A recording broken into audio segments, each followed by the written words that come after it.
और आपकी ईमानदारी का इनाम आपको 100% मिलेगा। इसलिए ईमानदारी जब जब भी परखी जाए, अच्छा ईमानदारी परखी जाएगी ये तय है। कोई ये नहीं सोचे कि मेरी ईमानदारी परखी नहीं जाने वाली है, तो ये उसकी गलतफहमी है।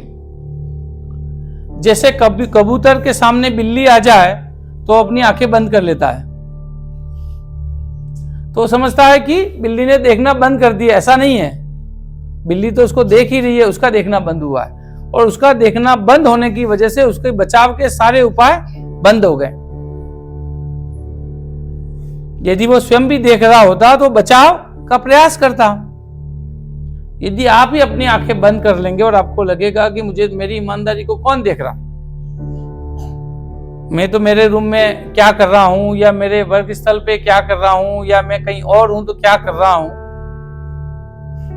मेरी पत्नी कहां देखने आ रही है, मेरा दोस्त कहां देखने आ रहा है, या मेरा बॉस कहां देखने आ रहा है, यदि आप ऐसा मानते हैं तो आप अपने आप से धोखा कर रहे हैं। क्योंकि एक न एक दिन ईमानदारी परखी जाएगी और वो खुलेगी। झूठ, कपट, धोखा कभी भी आपका सगा नहीं हो सकता। एक सेठ जी थे, वो कर्ज पर रुपये देते थे। तो कर्ज पे रुपये देते थे तो जो भी कर्ज लेने आता उसको पूछते कि भाई ये कर्ज तो इस जन्म में लौटाएगा या अगले जन्म में। तो जिसके मन में बेईमानी है और उसको सामने से सवाल पूछा गया है तो अंदर से बड़ा खुश होता है, और वो यही कहेगा कि अगले जन्म में। तो सेठ जी कहते कि भाई मुनीम जी, ये किस लिए कर्ज चाहता है और कब देगा, लिख लो और दे दो। तो सब कई लोग जिनके मन में छल होता था वो अगले जन्म में दूंगा ये कह करके कर्ज ले लेते। जो लोग ईमानदार होते थे वो कहते कि नहीं इसी जन्म में देंगे, तो वो लिखवा करके कर्ज लेते। ये सिलसिला चलता रहा तो एक चोर को पता चलता है कि सेठ जी तो इतना मूर्ख है कि वो अगले जन्म के लिए भी कर्ज देता है। तो चोर सोचता है कि मैं कर्ज लूंगा तो थोड़े से ही पैसे मिलेंगे, और ये अगले जन्म तक कर्ज दे रहा है, इसका मतलब सेठ जी के पास माल तो ज्यादा है,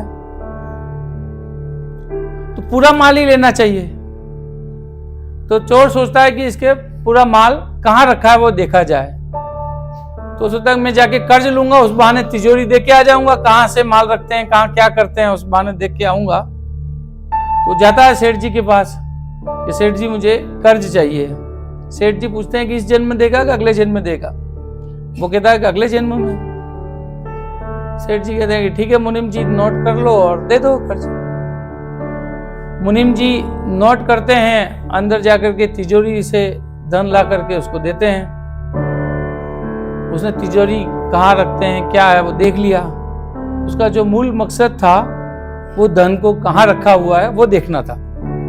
वो देख करके चला जाता है। रात को चोरी की तैयारी से आता है, आकर के शुरुआती रात में ही आ जाता है। तो आकर के वो सेठ जी के मकान के पिछवाड़े में जो पशुशाला बनी हुई थी उसमें जाके छुप जाता है। थोड़ी देर होती है कि दो भैंसें आपस में बात करती हैं। संयोग से वो चोर जो है वो पशुओं की आवाज को समझता था।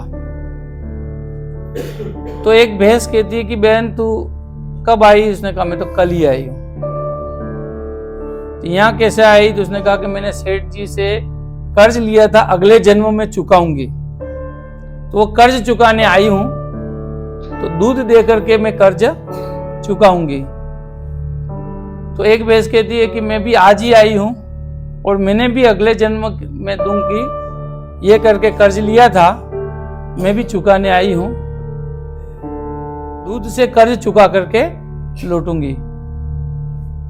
तो चोर जब ये बात रात को सुनता है तो उसके मन में लगता है कि यार ये तो कर्ज यदि हम अगले जन्म में चुकाने के नाम से ले रहे हैं तो अगले जन्म में चुकाना पड़ता है, तो फिर मैं चोरी कर रहा हूं उसको तो पता नहीं कैसे चुकाना पड़ेगा, तो फिर मुझे चोरी नहीं करनी चाहिए। तो उसके विचार बदलते हैं और वो वहां से निकल जाता है। दूसरे दिन वापस सेठ जी के यहाँ जाकर के अपना जो लिया हुआ कर्ज चुका देता है।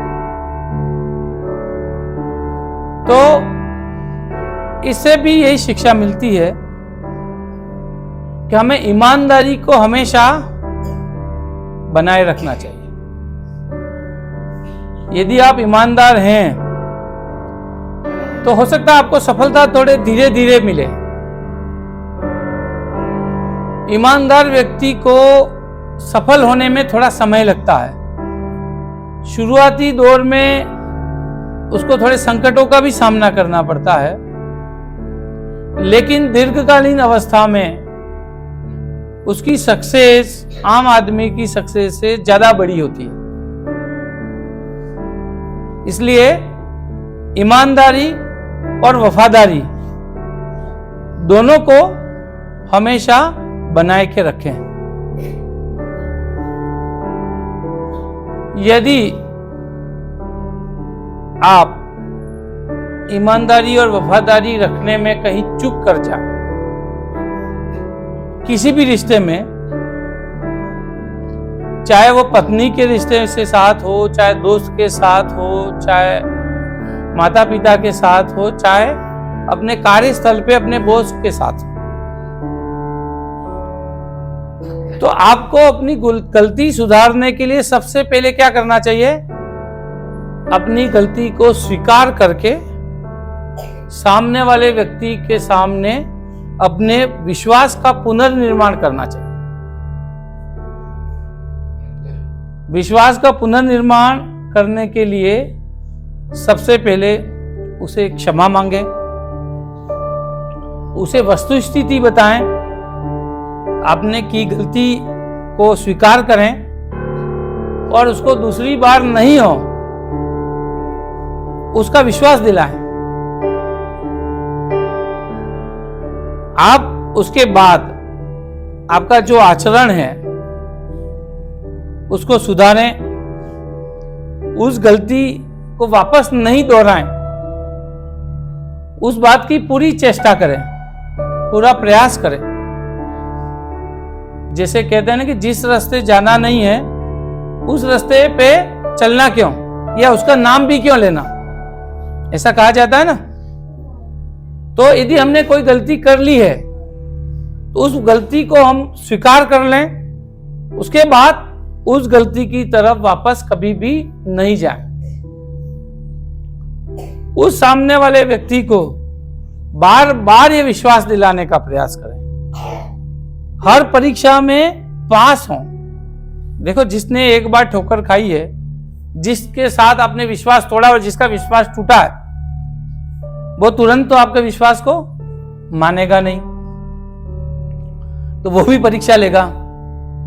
इसलिए हमें ये कोशिश करनी है कि हमारी ईमानदारी को और ज्यादा मजबूत करना है, हमारी वफादारी को और ज्यादा मजबूत करना है, उन संबंधों को और ज्यादा प्रगाढ़ करना है और हमेशा ईमानदारी की परीक्षा देने के लिए तैयार रहना है। तभी जाकर के हम हमारी ईमानदारी और वफादारी को साबित कर पाएंगे। जय बोलेंगे सेवा परमो धर्म की, भक्त वत्सल भगवान की।